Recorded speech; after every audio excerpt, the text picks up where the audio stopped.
오늘 이 강의가 우리가 이제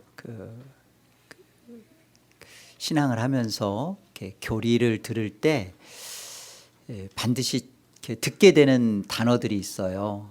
펠라기우스주의, 알메니안주의, 이런 것들에 대해서 또는 세미 펠라기우스 이런 말들을 이렇게 듣게 되거든요. 근데 이 말들이 오늘 이 웨스트민스터 6항 이 4항에서 나오는 얘기들이에요. 그러니까 오늘 여러분 잘 나오신 겁니다. 이거를 오늘 잘 저희가 듣게 되면 정확하게 우리의 구원이 그 이단에서 말하는 그런 구원과 구별돼서 우리가 어떤 믿음 안에서 신앙을 해야 되는지 아주 명확해져요. 그러니까 오늘 강의를 우리 잘 귀 기울여서 같이 나누자고요. 우리 사항 같이 한번 다시 한번 읽어볼까요? 함께. 이 근본적인 부패로 말미암아 우리는 선을 행하고자 하는 마음을 전혀 가질 수 없고 행할 능력도 없고 선한 것이 그 속에 없으며 전적으로 악을 행하는 성향만이 있으므로 여기에서 모든 실제적인 자범죄들이 나오게 되었다. 먼저 원죄란 뭔가? 여러분 이 오리지널 신이라고 하는 이 원죄에 대해서 이렇게 정확하게 정의가 내려져 있어야 돼요. 원죄가 뭐냐? 누군가 물어봤을 때도 마찬가지고 내가 생각할 때 원죄가 뭐지? 자, 여기 있죠. 같이 한번 읽습니다. 최초의 아담이 저지른 죄로서 모든 인간이 태어날 때부터 가지고 있는 죄책과 죄성을 말한다. 여러분 여기까지 설명을 해야 돼요. 아담이 지은 죄, 원죄. 그러면 그거는 우리가 신앙 고백서에서 말하는 원죄에 대한 설명이 아닙니다. 아담이 저지른 그 죄 속에 나는 없었냐고요. 저와 여러분은 없었냐고요. 그래서 우리가 아담 안에서 태어났을 때 가지게 되는 이 첫사람 아담이 저질렀을 때 거기에 우리가 함께해서 그 죄로 인하여서 갖게 되는 죄에 대한 형벌, 죄책과 이로 말미암아 부패하고 오염된 죄성, 여기까지가 원죄예요. 원죄는 이런 겁니다. 그래서 원죄로 말미암는 인간의 상태를 사항에서 두 가지를 얘기했던 거예요. 첫째는 전적 타락과 둘째는 전적 무능. 그래서 여기 전적 타락에 대한 부분이 이 근본적인 부패, 원죄로 말미암아 우리는 선을 행하고자 하는 마음을 전혀 가질 수 없고 행할 능력도 없고 이게 전적 타락과 전적 무능이죠. 선한 것이 그 속에 없으며 전적으로 악을 행하는 그런 본성적 죄의 성향만이 있게 되어서 여기에서 모든 우리의 실제적인 자범죄, 고범죄들이 나와지는 겁니다. 자, 이 웨스트민스터 신앙고백서는 이렇게 분명하게 얘기를 하는데 인본주의적인 관점에서 이 웨스트민스터 신앙고백서는 신본주의적 관점이에요. 그런데 이것에 대한 인본주의적인 관점으로 이런 죄를 얘기하고 설명하는 것이 첫 번째 펠라기우스주의입니다. 펠라기우스는 누구냐면 4세기 말부터 5세기 초에 살았던 영국의 수도사이면서 신학자였습니다. 그 펠라기우스라는 사람의 주요 관심사는 인간의 자유의지와 도덕적 책임을 강조하고 이 원죄론과 은혜론, 하나님의 은혜론에 대해서 반박했던 인물입니다. 요 펠라기우스와 논쟁하며 바른 교리를 세웠던 사람이 어거스틴이에요. 그러니까 요 4세기에 이 잘못된 원죄론을 얘기했던 인물이 펠라기우스입니다. 그래서 이 펠라기우스라는 이 사람의 핵심적인 주장이 뭐냐면, 먼저 자유의지와 인간의 능력에 있어서 인간은 선과 악을 자유롭게 선택할 수 있는 능력을 지녔다. 처음부터 태어날 때부터 타락한 아담의 영향으로 인한 본성의 부패를 부정한, 이 말은 뭐냐면 원죄를 부정하는 겁니다. 그러니까 여러분 펠라기우스 주의를 생각할 때 가장 먼저 딱 기억하실 건 뭐냐면, 펠라기우스라는 이 사람은 원죄를 부정했구나.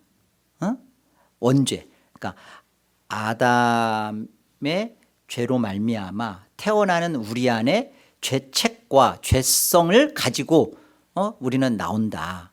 완전히 썩어 빠진, 선이라는 것은 할 수도 없는 전적 타락과 전적 무능의 존재다라는 것을 처음부터 부정한 거예요. 원죄를 부정한 겁니다.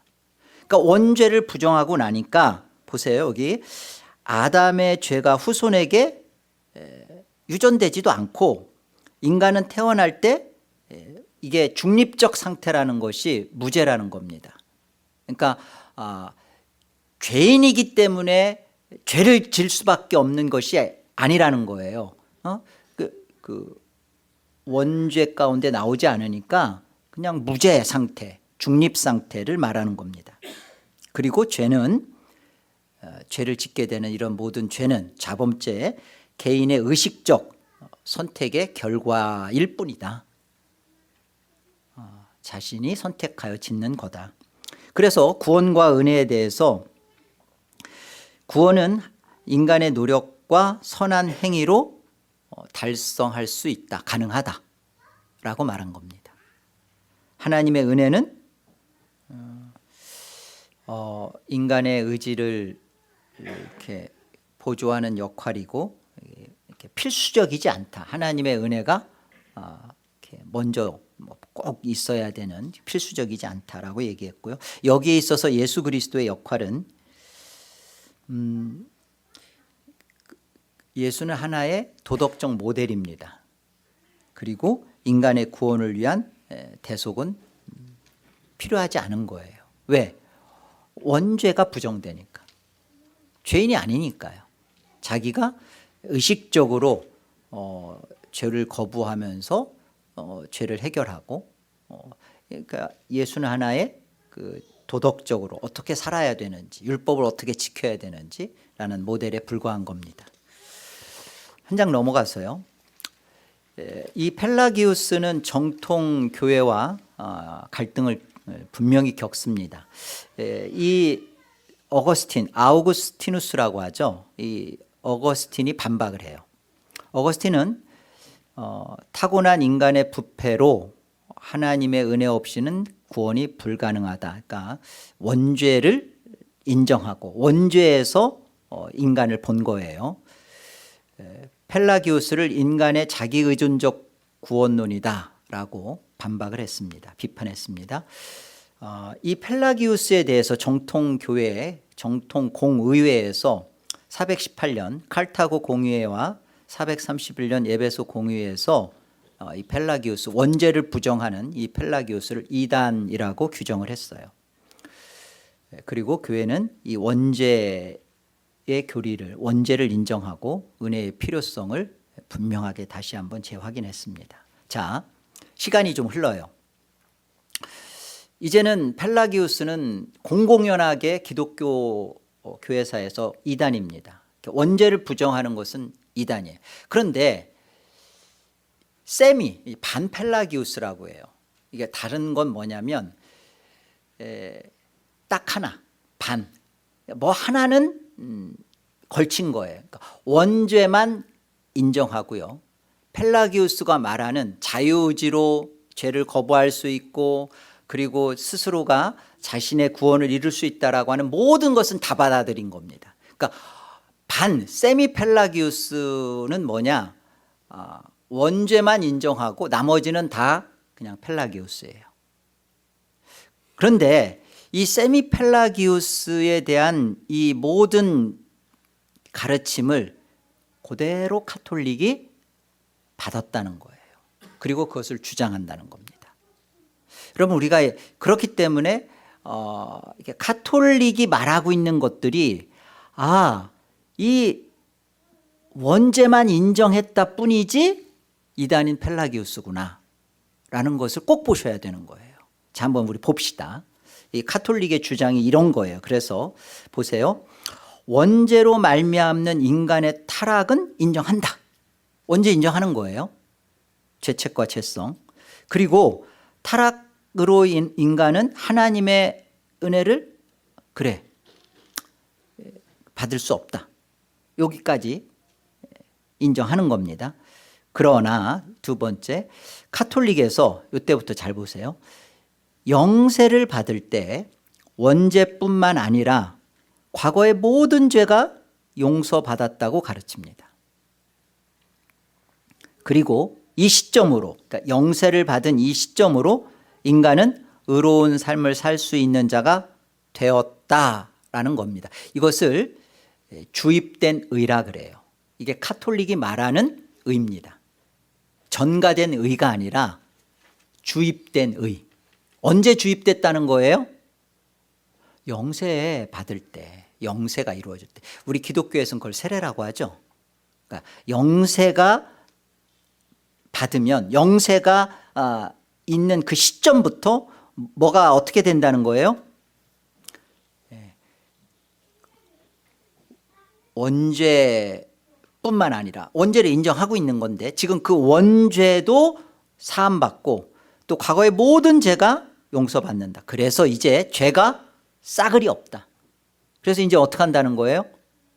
이제 죄가 다 없어졌으니까, 원죄도 없어졌으니까 그 다음부터는 인간은 의로운 삶을 살 수 있는 조건이 됐다는 거예요. 주입된 의가 주어졌으니까. 자, 그래서 보세요. 그러므로 3번, 영세 받은 이후에는 이 주입된 의를 가지고 열심히 의로운 삶을 살아서 하나님으로부터 의롭다함을 얻어야 한다.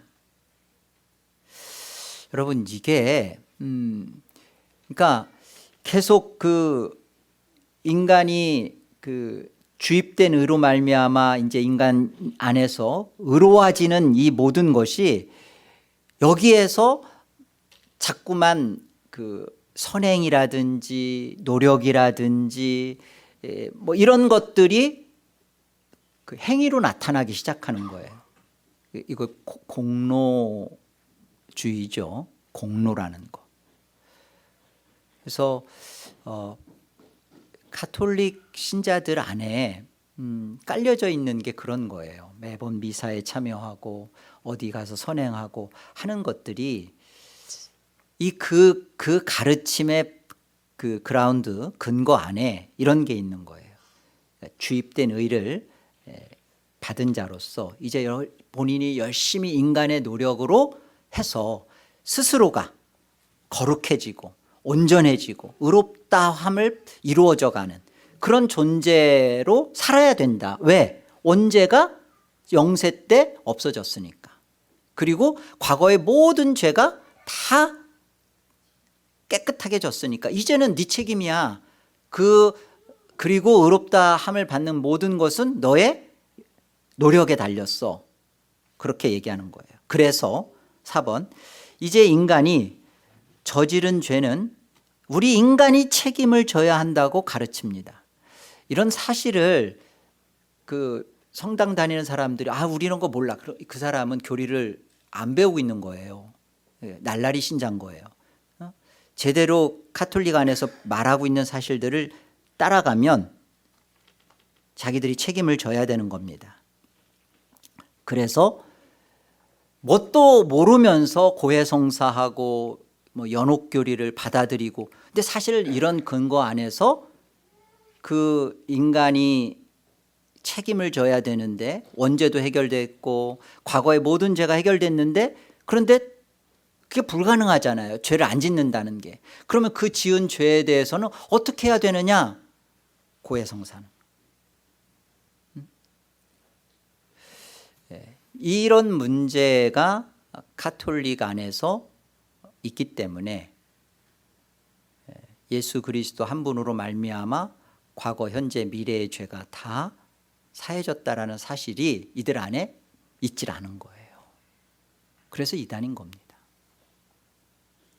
겉으로 드러나는 그들의 선행이라든지 착함을 보고 저렇게 신앙해야 되지. 그런데 그 안에 온전히 남겨져 있는 것은 예수 그리스도 한 분이 남겨져 있지 않아요. 거기에 자신들이 죄를 해결하기 위하여 여전히 고해성사라는 문제가 여전히 그들 안에 숙제로 있고, 그리고 해결되지 않은 이 문제를 연옥해서 해결받고 천당에 들어가야 된다라는 이 문제가 여전히 있는 거예요. 자, 그렇다면 보세요. 이 우리가 만나게 되는 약 1560년에 출생했던 그 네덜란드에서 출생한 원래 이 개혁주의 신학자였어요. 이 아르미우스라는 사람은. 그래서 아르미우스주의라는 말은 알메니안주의라고 이렇게도 말하는데, 어떤 그 문제가 발생했냐면 보세요. 그 어거스틴은 철저하게 그 예정론을 말했고, 그리고 특별히 이중 예정을 말했고, 그렇게 기독교가 바르게 서서 왔는데, 그런 칼빈의 이중 예정이라든지 이런 모든 부분들을 잘 따라왔는데, 그 신학 안에서, 이런 개혁 신앙 안에서 있었던 네덜란드 신학자인 이 알미니우스라는 사람이 나 칼빈의 이중 예정론 못 받아들이겠다, 틀렸다 라고부터 시작된 거예요, 아르미니우스가. 그래서 보세요, 이 아르미니우스의 가르침이 이제 아르미우스주의로 발전하는데요, 여기에서 감리교와 현대 복음주의 신학에 지대한 큰 영향을 이제 미치게 됩니다. 사실은 이 아르미우스주의는 뭐냐면 한마디로 말하면 그냥 절충주의예요. 하나님의 은혜와 인간의 협력, 신인 협동처럼 이렇게 하나님의 전적인 주권과 은혜로 이루어지는 구원이 아니라, 하나님의 은혜 필요해. 그러나 거기에 인간의 자유의지, 인간의 노력도 거기에 보태져서 함께 이루어지는 것이지 라고 가르쳤던 게 아르미니우스입니다. 그러니까 이게 신학적 흐름이 이렇게 흘러왔던 거예요. 아르미니우스는요, 여기 1560년부터 1609년에까지 살았잖아요. 칼빈주의의 그 예정론을 비판하고 자유의지를 강조하는 네덜란드의 사람으로서 그렇게 신학을 발전시켰던 인물입니다. 하나님이 누구를 이렇게 진노의 그릇으로, 긍휼의 그릇으로, 내가 누구는 사랑하기로 정했고 누구는 미워하기로 정했다라는 것에 대해서 성경이 있잖아요, 로마서에. 그리고 잠언 16장 4절에도 가보면 악인도 하나님의 그 쓸모를 정하였다라고 다 돼 있는데 못 받아들인 겁니다. 모든 하나님의 주권, 하나님의 주권, 그 하나님의 주권 안에서 허용되어지는 인간의 죄, 그 안에서 하나님이 그 인간을 하나님의 구원의 자리로 만들어 가시며 완성시켜 가신다라는 것으로 받지를 못하는 거예요. 그러니까 철저하게 하나님의 주권이 있지만 인간의 구원에 대한 책임도 거기에 같이 있어야 된다라고 말했던 사람이 이 아르미니우스입니다. 그래서 보세요, 그의 신학적 견해를 보면 첫 번째 예지예정을 보세요. 칼빈주의 예정론, 하나님이 특정한 사람을 창세전에 구원하기로 정하셨다라는 교리죠. 칼빈의 예정론입니다. 이것을 반대하는 거예요. 창세전에 하나님이 창세전에 누구를 구원하기로 이미 정했다고? 그러면 거기에 창세전에 정해져 있지 않은 사람은 그런 구원 못 받은 거야? 이것에 대한 반박이에요, 아르미니우스가. 그래서 이 예지의 예정 속에서 나오는 말은 하나님은 모든 인간에게 구원의 기회를 주셨다. 그리고 인간이 자유의지로 응답할 수 있는 거다라는 주장입니다. 예지 예정에 대해서. 그래서 하나님의 예정은 절대적인 것이 아니라 절대적인 거 아니다.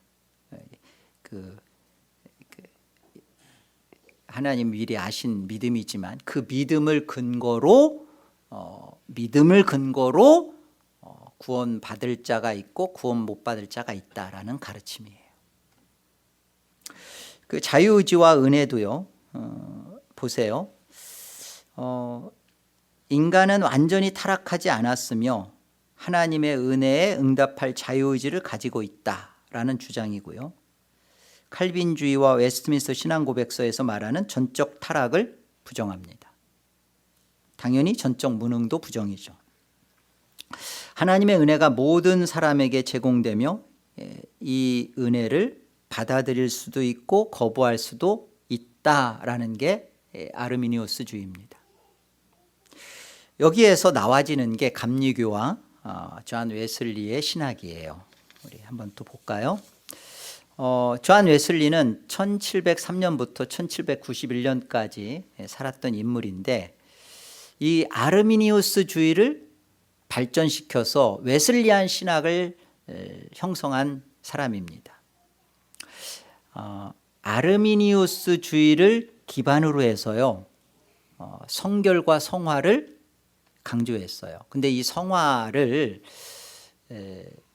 이 땅에서 완전 성화, 결정적 성화, 다시 말하면 인간은 이 땅에서 100% 하나님께 온전히 헌신할 수 있다라는 성화예요. 그게 완전히 가능하다. 성결과 성화에 있어서. 그러니까 이런 주장들이 웨슬리 신학에서 나왔던 근거가 이 아르미니우스주의의 그 신학적 백그라운드라는 거예요. 그래서 성결운동, 오순절운동에도 영향을 당연히 줬죠. 오늘날 많은 현대 복음주의 교회, 특별히 감리교, 오순절교회 가장 대표적이죠. 그리고 침례교와 장로교 일부에서도 이 아르미니우스주의적 구원론을 따라가고 있습니다. 한번 여기에서 한번 이제 하나를 우리가 명확하게 짚고 넘어갈게. 그러면 세미펠라기우스와 아르미니우스주의, 세미펠라기우스주의. 그러니까 사실은 펠라기우스는 사실은 이제 원죄를 부정했던 거니까 거기를 우리는 이단이라고 했으니까요. 그런데 세미펠라기우스는 원죄를 인정하잖아요. 원죄를 인정한다는 것은 전적 타락과 전적 무능을 받아들인다는 거예요. 아르미니우스주의도 그 원죄를 인정하고, 그러나 이제 인간의 자유의지와 이제 하나님의 은혜에 있어서 요 세미펠라기우스주의와 아르미니우스주의가 공통점은 뭐고 차이점은 뭔가, 이것만 우리 정하고 넘어가자고요. 먼저 공통점은 인간은 하나님의 은혜에 거부할 수도 있고 받아들일 수도 있고 반응할 수 있는 그런 자유의지를 가지고 있다. 하나님의 은혜에 대하여 받고 싶으면 받고 발로 차고 싶으면 차고 할 수 있다라는 게 이 두 견해, 두 사상이 똑같아요. 그러니까 하나님의 은혜에 대하여 인간의 자유가 결정권을 갖고 있는 거예요. 아시겠죠? 일단 나가면서 물어볼 겁니다. 차이점은 이 세미펠라기우스주의는요, 인간이 하나님을 먼저 이렇게 찾을 수 있다라는 거예요. 하나님의 은혜가 없어도 이 세미펠라기우스가 말하는 것은 인간은 하나님을 찾아갈 수 있고 찾을 수 있다라는 거예요. 차이점은. 당연히 아르미니우스주의는 하나님의 은혜가 먼저 필요하다라는 선행 은혜를 말합니다. 자, 그 세미 반펠라기우스나 아르미니우스나 이들이 말하고 있는 것은 그 대동소이해요. 정확하게 뭐가 잘못된 건가? 그 바른 개혁주의 신학 안에서 이들이 문제가 뭔가? 이런 것을 우리가 정확하게 이 시간에 한번 확인해 보자고요. 이 아르미니우스의 주장에 대해서 지금 얘기하고 있는 것에 대하여 도르트 신조가 1618년 그 도르트 총회를 통해서 이 아르미니우스주의가 뭐가 그들이 하는 주장은 이건데 그것 하나하나를 다 또박또박 반박을 했어요. 이제 이것만 확인하면 우리가 사실 우리 신학 안에서 지금 싸우고 있는 문제가 사실 이 알미니우스인지 정말 칼비니즘인지 이 부분이니까 이 부분을 우리가 한번 잘 점검해 봅시다. 먼저 도르트 총회에서 이 아르미니우스주의는 이단으로 규정하고요. 칼빈주의 5대 교리 튤립이라고 하죠. 이것을 확정했습니다. 먼저 이 아르미니우스의 주장을 한번 보세요. 인간은 전적으로 타락하지 않아서 스스로 하나님을 찾아갈 수 있다. 그러니까 원죄를 인정하지만 부분적 타락만 말하는 거예요. 그러니까 토탈 디프라비티, 전적으로 타락한 존재는 아니다. 아르미니우스주가 말하는 거예요. 부분적 타락이다. 이것에 대해서 반박은요, 성경은 전적 타락을 말한다는 겁니다. 지금 말씀 구절들이 다 그런 얘기예요. 다 인간은 어렸을 때부터 태어나면서부터 악하다.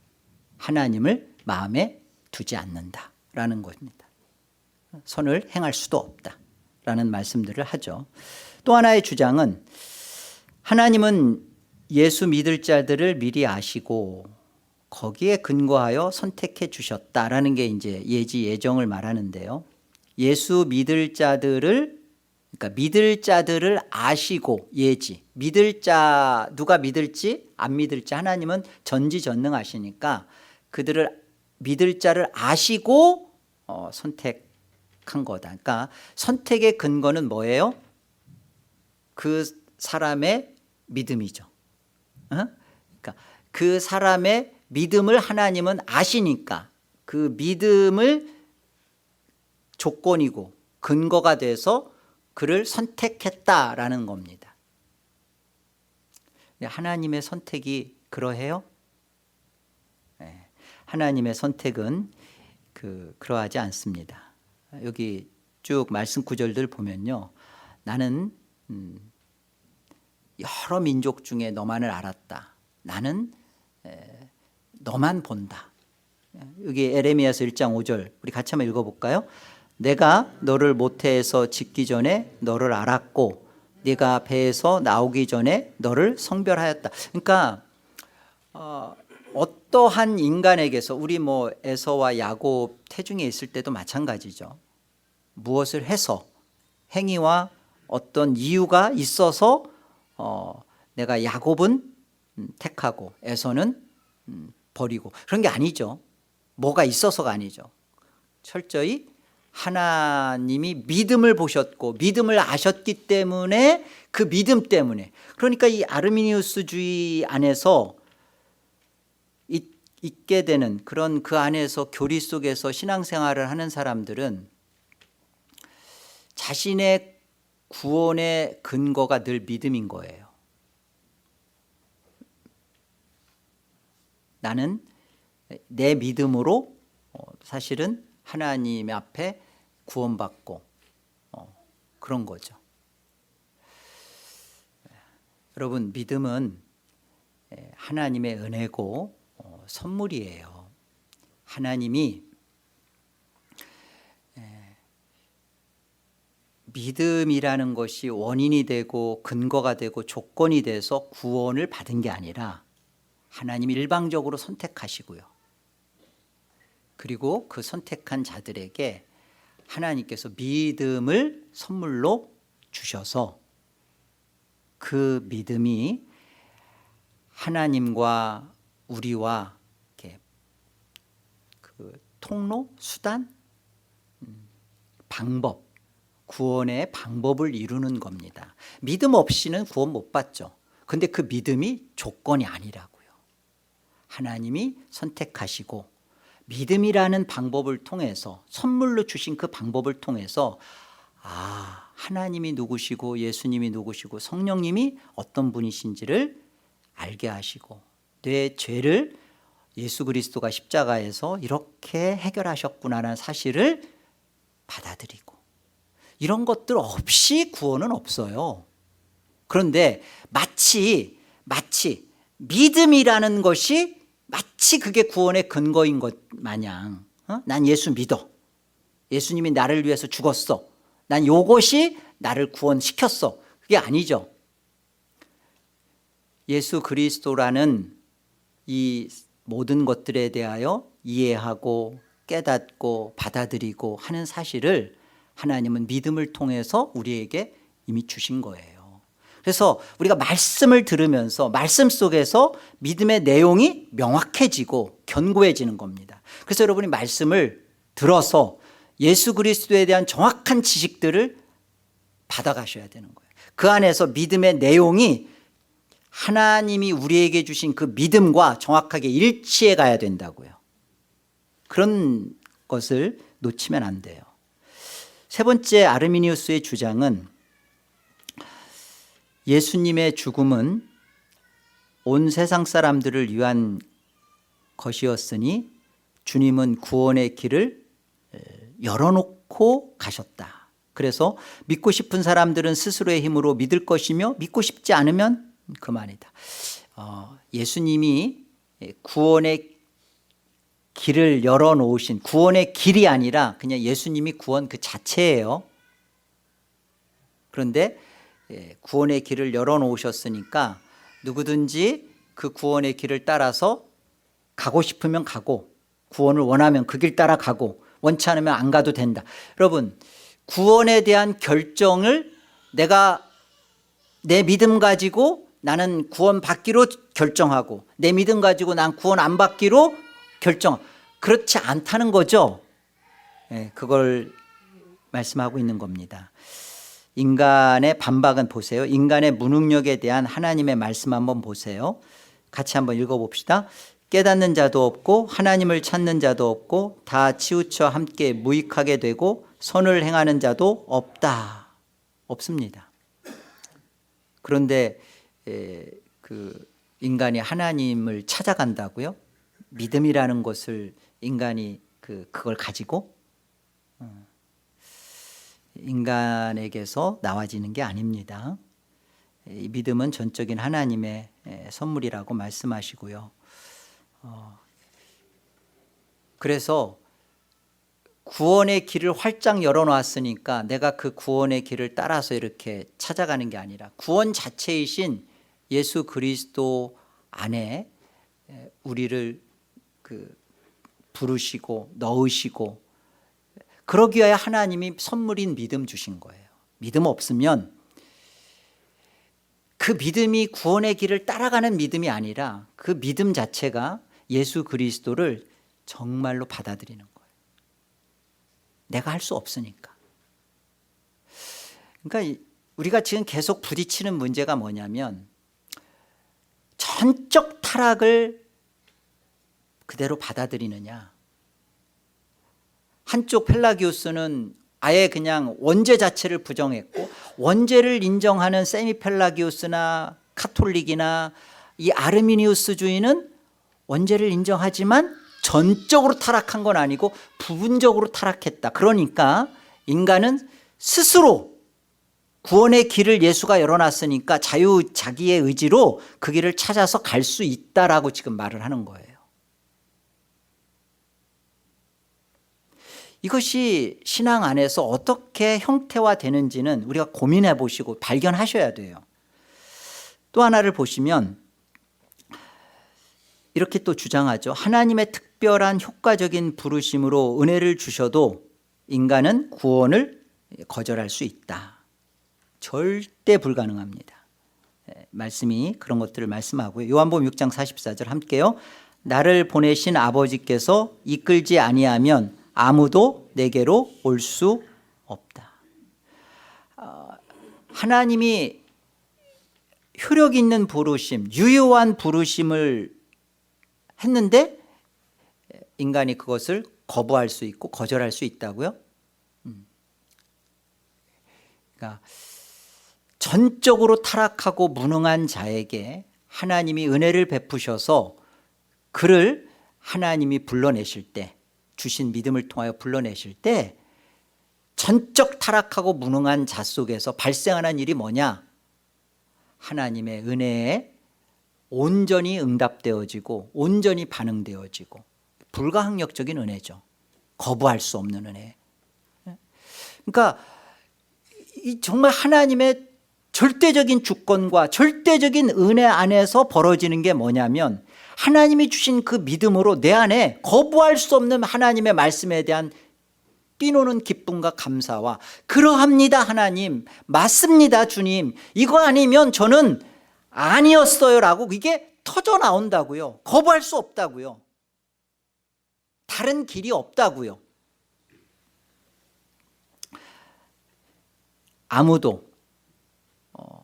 아무도 하나님께서 내게로 이끌지 아니하면 아무도 예수에게로 올 수 없습니다. 마지막 또 하나의 주장은요, 성도가 한번 구원을 얻었다가도 나중에 그 구원을 상실할 수도 있다. 이런 가르침 속에서 웨슬리안의 성결이 나오는 거예요. 성화, 끊임없이 경건, 그것을 행동주의로 이렇게 행위를 통해서 말을 하는 거죠. 그런데 보세요. 그 도르트 신조에서 반박한 내용은 그겁니다. 참 구원, 진짜 구원을 얻은 자는 그 구원의 완성을 하나님이 책임지신다는 거예요. 하나님이 이루신다.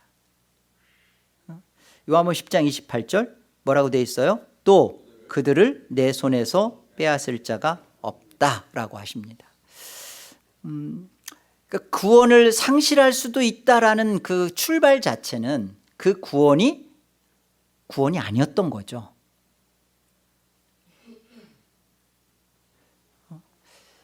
정말로 하나님이 전적 불능과 전적 무능과 전적 타락한 존재에게 하나님이 믿음을 주셔서 하나님이 불러내셨어요. 살렸어요. 그런데 그가 그 구원을 잃어버린다고요? 그러니까 이런 문제인 거예요. 내가 예수 그리스도의 십자가를 믿게 되어지는 이것은 내게서 만들어질 수 있는 게 아니구나. 나는 믿을 수가 없는 존재구나. 내가 이 사실을 믿게 되었다는 이것이 도대체 어떤 놀라운 은혜인가. 하나님이 내게 주신 선물 중에 믿음이라는 것이 가져다 준 게 도대체 뭔가를 한번 보세요. 하나님 우리에게 구원에 있어서 우리에게 행위를 요구하지 않습니다. 더 이상 율법을 요구하지 않아요. 우리가 하나님 말씀을 듣고 사랑하며 읽고 그러는 것은요, 그 구원을 누리고 즐기는 것이지 내가 지켜서 내가 이런 것들을 해내서 라고 하는 것은 처음부터 하나님이 우리를 가능성 있는 존재로 보고 출발하시는 거예요. 우리 가능성 없는 자였단 말이에요. 가능성 없는 자였는데 우리 안에 생겨진 일이 있어요. 그건 뭐냐면 형용할 수 없고 이해할 수 없고 납득이 안 되는 일이에요. 왜 예수가 믿어지냐고요. 왜 십자가가 나를 위한 대속의 십자가로 왜 이 사실이 받아들여졌냐고요. 전적 불능하고 무능하고 타락한, 완전히 타락한 우리 안에서 있을 수 없는 일인데 그 일이 벌어졌다. 그 구원은 상실될 수가 없다는 말이에요. 그래도 여러분들이 그래도 해보고 싶어요 지금? 하나님이 우리를 어떻게 구원하셨는가를 기억하십시오. 우리에게서 하나님이 가르쳐주고 우리에게서 뭔가를 이렇게 알려주고 가능성이 있을 거면 그 하나님이 몸을 입고 이 땅에 오셔서 사시고 십자가에 죽으셔야 할 이유는 없는 거예요. 방법이 없습니다. 우리 안에 방법이 없어서 하나님이 하신 방법이 예수 그리스도신 겁니다. 지금까지 우리는 인본주의적 관점에서 이 웨스트민스터 신앙고백서의 전적 타락과 무능이라는 원죄에 대하여 인본주의적 관점에 대한 신학적 이해를 조금 그래도 크게 살펴봤어요. 마지막으로 신본주의적인 관점, 웨스트민스터 신앙과 또 도르트에서 말하고 있는 칼빈의 5대 교리에 대한 신본주의적 관점만 우리가 마지막으로 읽고 마치도록 하겠습니다. 먼저 이 개혁주의와 칼빈주의 5대 교리, 먼저 첫 번째 전적 타락 같이요. 인간은 전적으로 타락하였기 때문에 구원에 있어서 인간은 전적으로 무능한 상태에 있다. 아멘. 여러분, 이것에 대해서 자꾸만 이것에 대해서 다른 생각이 들어오는 것에 대해서 회개하십시오. 이단입니다. 인간은 전적으로 안 타락했지. 나도 착하게 살 수 있어. 그런 알미니우스나 카톨릭과 같은 생각을 가지고 있는 것에 대해서 회개하십시오. 인간은 전적으로 타락하고 무능한 상태입니다. 이게 전적 타락이에요. 자, 두 번째, 무조건적 선택 함께요. 인간은 전적으로 타락하였고 무능하기 때문에 스스로의 구원을 이룰 수 없다. 그러므로 하나님께서 전적으로 은혜를 베풀어 무조건적으로 구원해 주시기 전에는 구원받을 인간은 하나도 없습니다. 그래도 나는 구원받을 만한지 내가 성경을 얼마나 읽었고 기도를 하고 있고 그런 것에 대한 교만과 이런 것들은요, 처음부터 내가 전적으로 하나님을 찾아 나설 수 없는, 하나님이 찾아오셔서 나를 살려주시기 전에는 예수 그리스도로 하나님이 다 이루시고 그 예수 그리스도를 받을 수 있는, 예수 그리스도라는 그 믿음을 주기 전까지는 나는 구원이 있을 수 없는 자다. 여기에서 늘 구원의 기쁨과 감격, 감사가 우리의 신앙으로 우러져 나오는 거예요.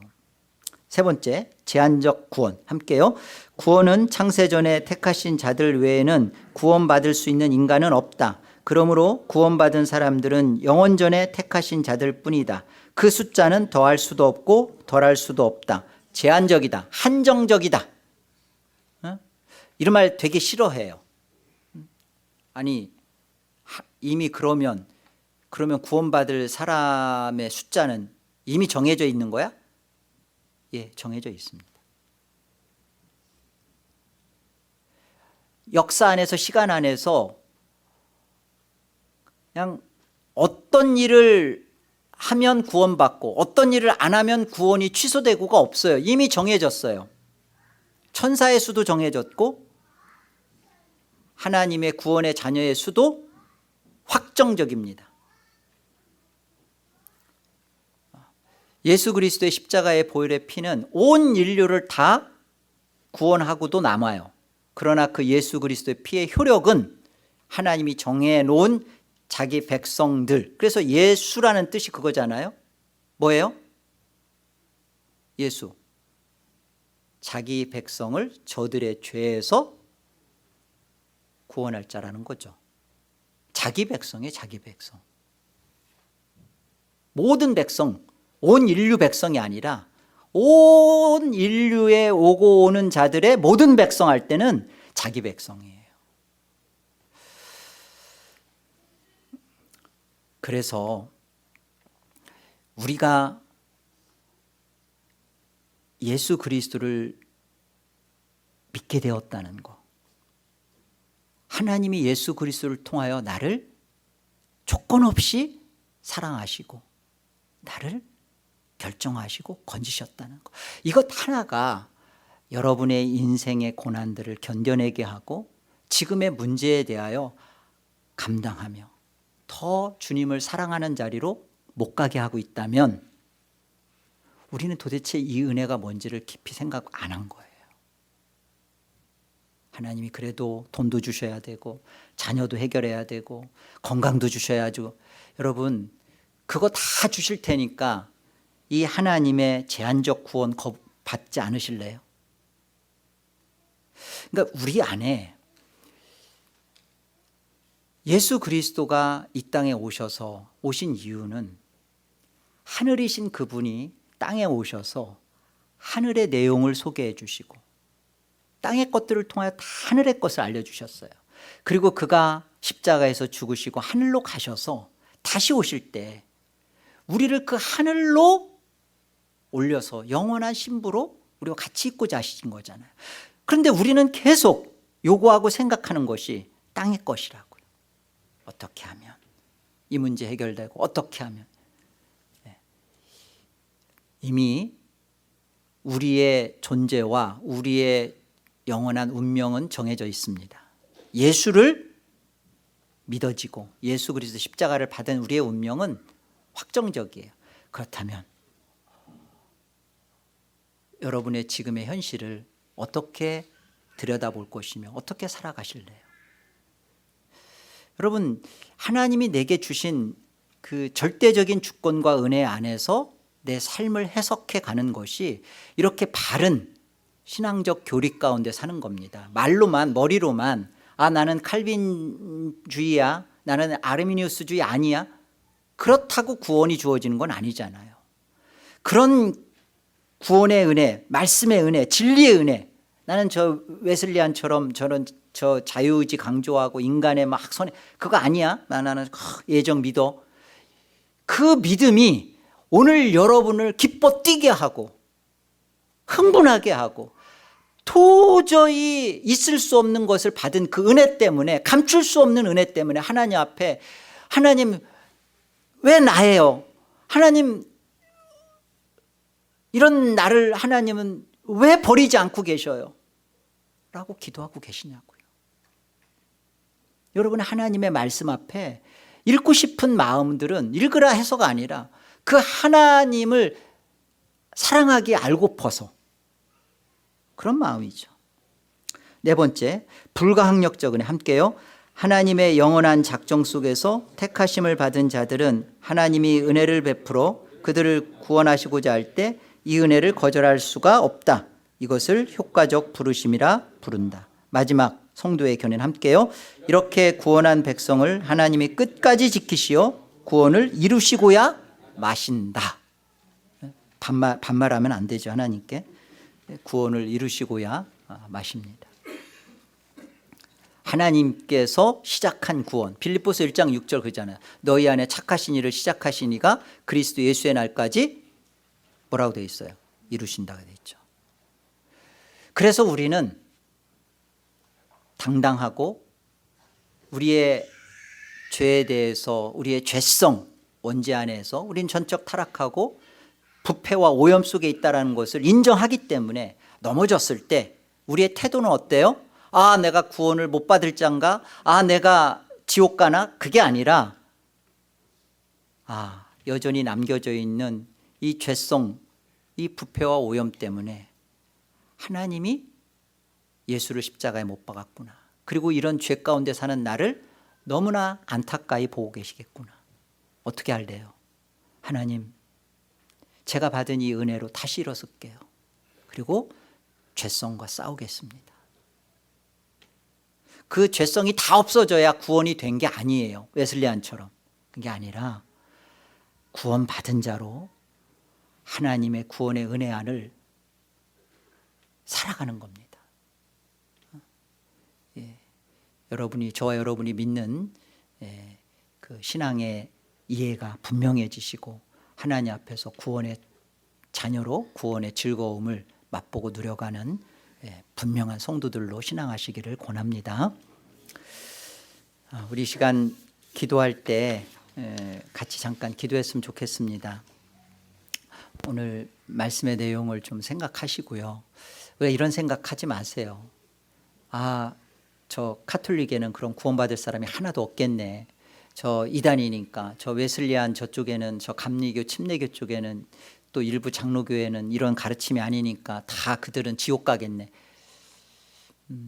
여러분, 개혁교회 다니는 사람들에서 지옥 갈 사람은 없을까요? 우리가 정말 바른 복음의 내용을 이렇게 소개받았을 때 이것에 대하여 바른 믿음을 갖고 하나님 앞에 여러분의 신앙을 똑바로 제대로 하시는 게 중요한 거예요. 하나님은 우리에게 누구는 구원받았는지 못 받았는지를 정죄하거나 그런 결정권을 주지 않았습니다. 중요한 것은 여러분을 구원하기로 하셨기에 오늘 수요일 날 같은 이런 날에 여러분에게 이런 바른 진리의 구원의 도를 듣게 하신 거예요. 그러니까 여러분이 복 받으신 거고 그 복된 은혜를 가지시고 바른 구원의 신앙을 하시길 바랍니다. 3월 29일 날 저희가 복음 전도 집회로 이렇게 교회에서 이렇게 한 날을 정해서 하는 이유는 사실은 우리가 알고 있는 이 바른 진리의 복음을 나누고 싶은 거예요.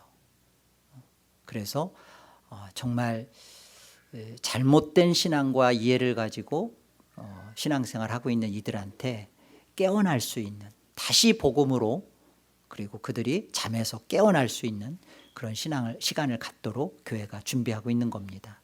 그 복음 전도 집회를 위해서 함께 기도해 주셨으면 고맙겠습니다.